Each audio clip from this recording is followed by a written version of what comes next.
what we're trying to do is look at Chinook salmon in the Sacramento River and determine the critical environmental drivers of survival. Whether differences in survival over time that we've seen can be attributed to changes in ocean conditions, changes in the way we manage water in the system, changes in the abundance of predators like striped bass, some things that eat some of these juvenile salmon that are coming downstream, and try to do this in such a way that we can sort of estimate the effect of these different environmental drivers of survival relative to one another. So basically what we've done is built this sort of population dynamics model where we have separate stages. We have a stage for upstream where the juvenile fish are rearing, a stage further down below in the Sacramento-San Joaquin Delta where a lot of these fish are grouping together and growing until they head out to sea.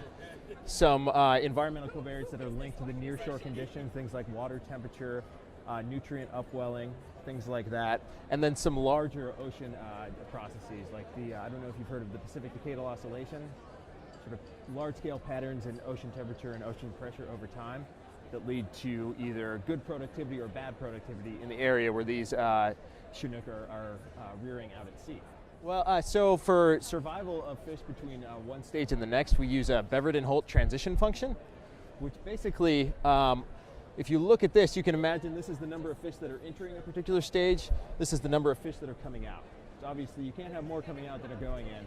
And we use a Beverton-Holt function, which, like any stock-recruit relationship, has a maximum number that can go out, the capacity for that stage, and this productivity parameter, which is the maximum survival rate. And what we do is we link these hypothesized environmental covariates to either the productivity or the capacity of the stage. You say, all right, in this upstream area, we think water flow is going to either increase in water flow or either going to improve or limit carrying capacity for that stage, or increase or limit productivity for that stage. So we link those, any of these environmental covariates to either productivity or capacity, and then we estimate their we basically estimate their value.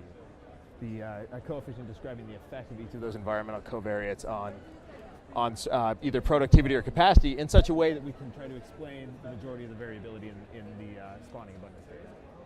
So what we can do when we estimate the effect of a coefficient that's describing the effect of something like ocean temperature.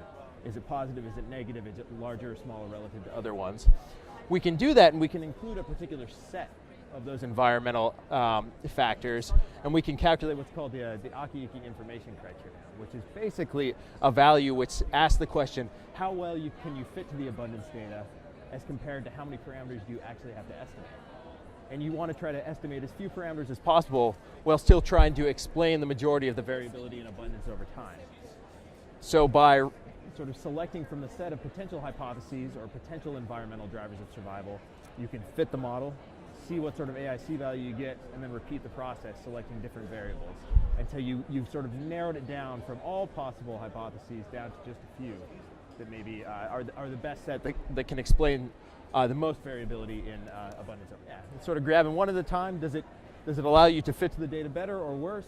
If it's better, we'll keep that one. We'll grab another one. If not, repeat the process until you've narrowed it down to your sort of best set of environmental predictors. Hi, Curry Cunningham. Nice to meet you. So basically, it's just a stage-structured population dynamics model, and we're linking survival from one stage to the next with a Beverton-Holt function.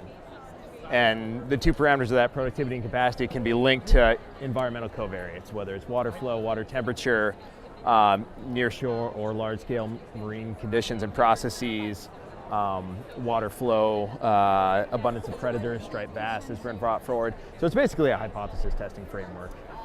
If there's something you suspect is driving either survival or carrying capacity in a particular stage, we can do that.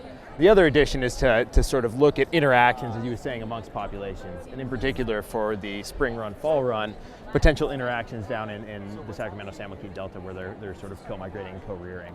So do you have some difference that you see between the hatchery stock and the wild stock?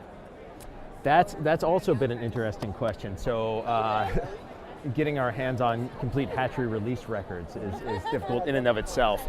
Ideally, we would be able to partition, the first application was to partition it to natural and hatchery released fall run Chinook and look at, again, that potential interaction between them. Are the large numbers of hatchery produced fall run Chinook limiting the survival of naturally produced Chinook at some point in the life stage?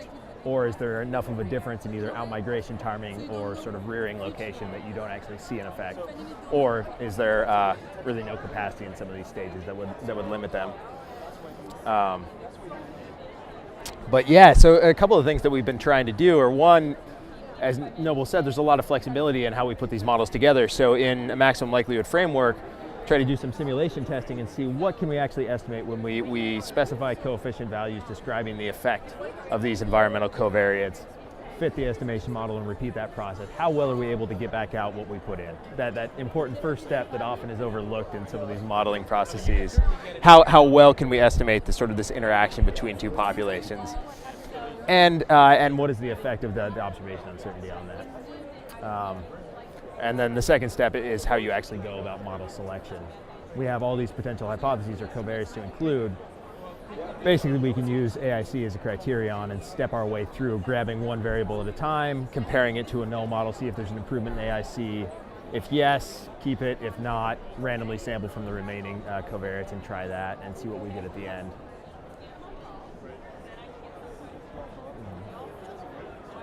So what's the next step that you want to do? The next step, basically, try to talk to people who know a bit more about the system than I do, about what their perception is on what environmental variables we can include. You know, I can grab all the the water flow data from here, there, and the other place, but I've never spent any time actually dealing with Chinook down here. So, how you best look at some of these water flow variables. Is it actually average flow during the time they're passing a particular location? Is it sort of the amount of time that flow exceeds some critical threshold? Trying to find the best biological way to look at some of these covariates. Yeah. So you have sort of a statistical calibration of it now. Yeah. Have you thought of adding sort of more mechanistic mechanisms, forms of the equations, and trying to, even where you don't have as much data, you have probably some expert judgment or other kinds of things that sort of help you tease out a little more causality from what's got to be a pretty sparse data set given all the number of variables. Exactly. We were just limited to adult abundance and hopefully a few more estimates of juvenile abundance. By bringing some of these multiple populations together, we're also trying to use some of the data available from the trawls down at Sacramento and down at Chips Island as well. Obviously, catching multiple populations, and that can be of difficulty. So you guys have some papers out on this? No, not yet. I'm still working on it. Okay. Still in the process.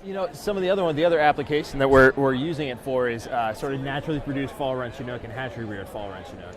So obviously a lot of interaction, still sort of release time and migration timing, not exactly the same, but more potential for interaction, but you just have all these hatchery fish, and the question is, do they have an impact on sort of capacity for the naturally reared fish? Does pumping all these hatchery produced fish out reduce survival? And that question still is yet to be answered. When I first started on this project, I came down in the fall because I knew nothing about the system. Yeah. They told me I was going to be working on it, and then spent the summer sort of reading the background information, and you can sort of get there, but came down and actually just took like a little tour, drove down along the river and had a little tour through the Delta, which is fantastic. I got to go see what is the Delta Cross Channel. What do you got a tour of the? Definitely take a drive down. I went to the pumping facility down here. It was the one that's operated by Delta Mendota, and just seeing these giant pumping electric engines basically that are bringing the water. It's amazing. I took a train down from Seattle to Redding and then drove down, and then I had a meeting with Noble and another guy, Bob Lassard, in Sacramento, and then he basically picked me up and took me on this amazing tour of the Delta where I actually got to see what some of these places were.